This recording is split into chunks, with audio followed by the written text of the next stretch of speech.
अपने पिछले एपिसोड में हम देख चुके हैं कि एसगार्ड पर हुए हमले के बाद थॉर, कैप और टोनी किसी अनजानी जगह पर पोर्ट कर दिए जाते हैं। उन्हें नहीं मालूम था कि वो कहाँ थे और वहाँ से कैसे वापस आएंगे। जहाँ पर भी वो लोग पोर्ट हुए थे वहाँ के लोगों ने उन पर हमले किए। तो गाइस, अगर आप लोगों ने पिछला वीडियो नहीं देखा है तो लिंक यहाँ आई बटन पर शो हो रहा होगा। ये वीडियो देखने के बाद पहले वाले वीडियो को आप देख सकते हैं, जिससे आपको ये स्टोरी अच्छे से समझ में आ जाए और आप इसे एंजॉय कर पाएं। और इसी के साथ अगर आप मेरे चैनल पर नए हैं तो इसे सब्सक्राइब कर लें ताकि आप फ्यूचर में आने वाली कोई भी वीडियो मिस ना कर दें।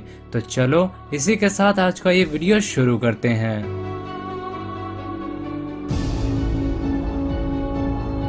इंचेंट्रेस थॉर से कहती है, oh my darling mighty Thor, तुम मेरे कदमों में हो। मुझे लगता है मुझे कुछ देर रुकना चाहिए और ये मोमेंट एंजॉय करना चाहिए। मुझे तो लगा था कि शायद ये मौका मुझे कभी नहीं मिलेगा, पर देखो आखिर ये वक्त आ ही गया। थॉर इंचेंट्रेस से पूछता है, आखिर तुमने यहाँ पर किया क्या है? यहाँ के लोग कहाँ गायब हो गए हैं? मैं जानता हूँ कि तुम जो भी कहोगी वो सब कुछ झूठ कहोगी, लेकिन मैं सच सुनना चाहता हूँ। इंचेंट्रेस जवाब देती है, मैंने क्या किया है ये तो तुम्हें पता होना चाहिए कि तुमने क्या किया है। जो कुछ भी यहाँ हो रहा है इसके जिम्मेदार तुम हो और तुम्हारे पिता ओडिन, वो और तुम्हारा भाई लोकी भी। गाइस, थॉर गुस्से से कहता है, मुझे आधा सच मत बताओ, मुझे सच जानना है। इंचेंट्रेस जवाब देती है, तुम्हें नहीं लगता कि तुम अपने भाई लोकी की तरह हो, क्योंकि तुम भी उन कामों की जिम्मेदारी नहीं लेते हो जो तुमने किए हैं। थॉर कहता है, तुम झूठ बोल रही हो, मैंने ऐसा कोई काम नहीं किया है जिससे किसी को नुकसान हो, तुम झूठी हो। थॉर एक जोरदार थंडर स्ट्राइक करता है। इंचेंट्रेस उसका सामना करती है और बदले में वो भी हमला करती है। थॉर कहता है, तुमने जो भी रास्ता चुना है वो बहुत गलत चुना है, इसके लिए तुम्हें पनिशमेंट भी मिलेगी, तो अब ये लो, इसे महसूस करो। और इतना कहते ही इंचेंट्रेस के मुंह से बस एक ही आवाज निकलती है, नहीं। थॉर की पावर्स का सामना करना सबके बस की बात नहीं है। वहां पर खड़े सभी क्रीचर्स गिर जाते हैं, पर यहाँ पर इंचेंट्रेस थॉर पर भारी पड़ जाती है। वो कहती है, तुम सच में कभी नहीं समझना चाहते हो, तुम ये मानना ही नहीं चाहते हो कि ये सब तुमने किया है। थॉर कहता है, तुम क्या बात कर रही हो? हम लोग कहाँ हैं? इंचेंट्रेस कहती है, हम लोग वहीं हैं जहां तुमने हमें लाकर खड़ा किया है। इस सवाल का जवाब जानने के लिए तुम्हें एक दूसरा सवाल पूछना पड़ेगा कि एसगार्ड कहाँ है। थॉर कहता है, तुम्हारा क्या मतलब है? अच्छा, तो यही बता दो कि एसगार्ड कहाँ है। तुम्हें मालूम होगा कि ये कहाँ है। सीन शिफ्ट होता है। इधर टोनी को जिन लोगों ने घेरा हुआ था, टोनी उनसे कहता है, हाय, मेरा नाम टोनी और मैं आयरन मैन हूँ। तुम लोगों को कुछ समझ आया? कोई घंटी बजी? क्या तुम लोग थॉर को जानते हो? मैं उसका फ्रेंड हूँ, थॉर, गॉड ऑफ थंडर। नहीं पहचाना? क्या तुम लोग उसे भी नहीं जानते हो? चलो कोई बात नहीं। क्या तुम लोग मुझे बता सकते हो कि मैं कहाँ पर हूँ और तुम लोग कौन हो? लेकिन उसे कोई जवाब नहीं मिलता। टोनी कहता है, ठीक है, फिर अंधे होने के लिए तैयार हो जाओ। तभी उनमें से एक बंदा बोलता है, सॉरी, पर क्या तुम हमें बेवकूफ समझ रहे हो या तुम खुद बेवकूफ हो? टोनी जवाब देता है, अच्छा, तो तुम मेरी लैंग्वेज समझ सकते हो? वो बंदा कहता है, हाँ, और अब तुम सरेंडर करो। टोनी कहता है, हाँ, मैं सरेंडर ही तो हूँ, मेरा सूट काम नहीं कर रहा है, तुम लोगों ने मुझे घेर रखा है, तो इसका यही तो मतलब हुआ। सामने खड़े बंदे ने कहा, गुड मॉर्टल। टोनी कहता है, मॉर्टल? ये क्या है? इसका क्या मतलब है? क्या तुम मुझे बता सकते हो? अच्छा, क्या तुम मुझे ये बता सकते हो कि मैं कहाँ पर हूँ? वो बंदा जवाब देता है, तुम वहाँ पर हो जहाँ का रास्ता तुमने चुना। टोनी कहता है, मैंने कोई रास्ता नहीं चुना, मैं यहाँ पर गलती से पोर्ट हो गया हूँ। उन लोगों में से एक बंदा टोनी को अपने डंडे से हिट करता है। वो लोग टोनी को अपने साथ अपने किंग के पास ले जाते हैं। वो अपने किंग से कहते हैं, महाराज, ये ह्यूमन अर्थ से आया है, क्या ये आपके किसी काम का है या फिर हम इसे मार दें? उनका किंग कहता है, इसका सूट तो वर्क कर नहीं रहा है और ये हमारे किसी काम का नहीं। जो लोग टोनी को लेकर आए थे वो कहते हैं, लेकिन महाराज, इसने बताया कि ये लॉर्ड थॉर का फ्रेंड है। उनका किंग कहता है, अच्छा, तो ये बात है, तब तो इसे पकड़ो। ये हमारे काम का तो नहीं है, पर जब मैं इसे मारूंगा तो मुझे मजा जरूर आएगा और ये एसगार्ड के लिए एक गिफ्ट होगा। इधर कैप्टन जैसे ही उस धर्मशाला से बाहर निकलता है, वहां पर खड़े लोग उसे घूरते हैं। स्टीव कहता है, मेरा नाम स्टीव है, क्या तुम में से कोई इंग्लिश जानता है? मैं जानना चाहता हूँ कि मैं कहाँ पर हूँ। लेकिन तभी वहां फिर से कुछ लोग आ जाते हैं और कैप पर हमला कर देते हैं।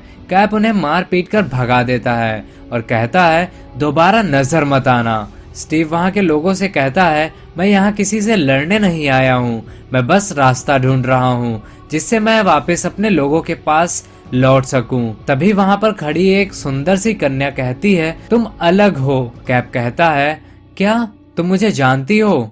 वो लेडी कहती है, नहीं, मैं तुम्हें नहीं जानती हूँ, मैंने तुम जैसा पहले नहीं देखा, मुझे लगता है तुम मिडगार्ड से हो। कैप कहता है, मैं अर्थ से हूँ, क्या तुम मुझे बता सकती हो कि ये कौन सी जगह है? वो लेडी कहती है, पहले तुम्हारे घाव पर मरहम पट्टी करनी होगी।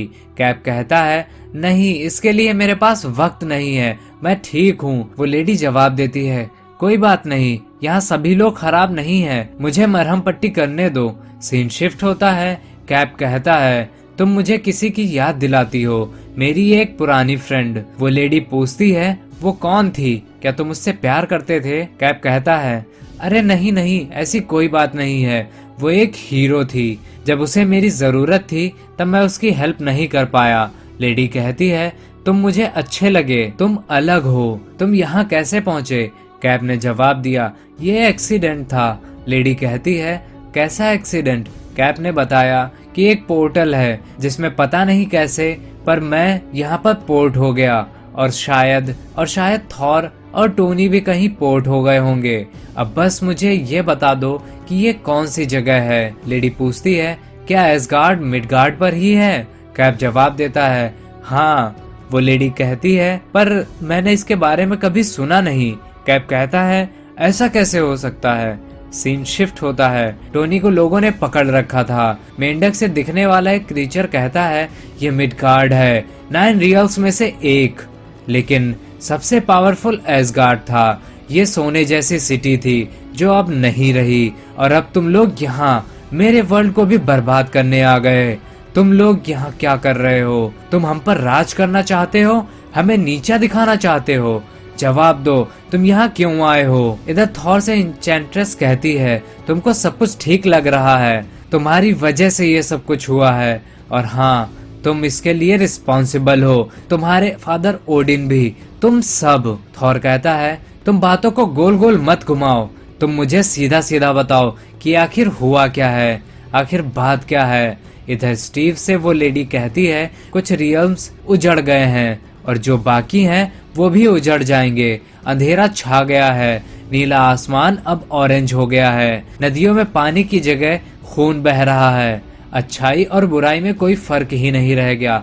कैप पूछता है, आखिर ये सब कुछ हुआ कैसे? वो स्टीव को कुछ नहीं बताती। वो कहती है, तुम अपने घाव का ख्याल रखोगे तो ये जल्दी ठीक हो जाएगा, लेकिन मुझे ऐसा कुछ लगता नहीं है। स्टीव कहता है, मुझे अपने फ्रेंड्स को ढूंढना है। लेडी कहती है, मुझे कुछ खास पता नहीं है, इसलिए मैं तुम्हारी कोई हेल्प नहीं कर सकती। स्टीव कहता है, कोई बात नहीं और इस सब के लिए शुक्रिया। लेडी स्टीव से बहुत खुश थी। वो कहती है, तुम बहुत अच्छे हो। इधर इंचेंट्रेस कहती है, तुमने रियल्म्स का बैलेंस बिगाड़ दिया है, तुमने एसगार्ड को एक बुरे सपने की तरह उजाड़ दिया है।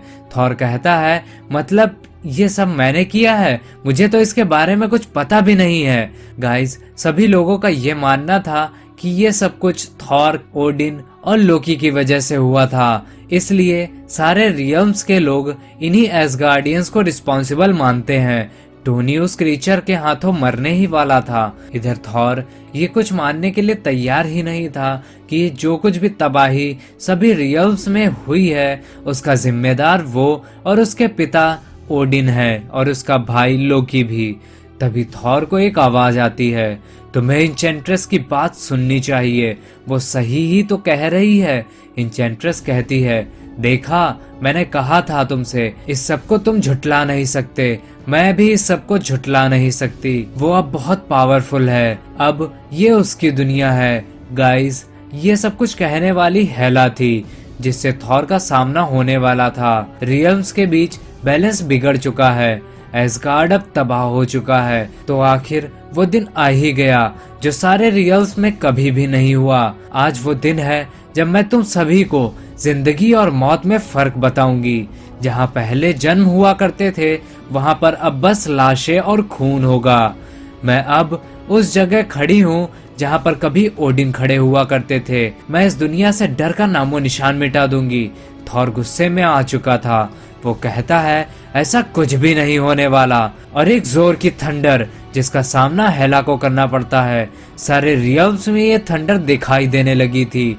और इसी के साथ शायद अब सभी को ये समझ आ चुका था कि आखिर होने क्या वाला है। तो अब आप लोगों को ये गेस करना होगा कि अब क्या होने वाला है। थॉर ये फाइट जीतेगा या वो भी बाकियों की तरह इसे हार जाएगा। गाइस, ये था हमारा आज का इशू। होप आप सभी को पसंद आया होगा। अब मैं चलता हूँ। अपना और अपना का ख्याल रखिए। नेक्स्ट वीडियो के साथ मैं जल्द ही लौटूंगा। तब तक के लिए बाय बाय।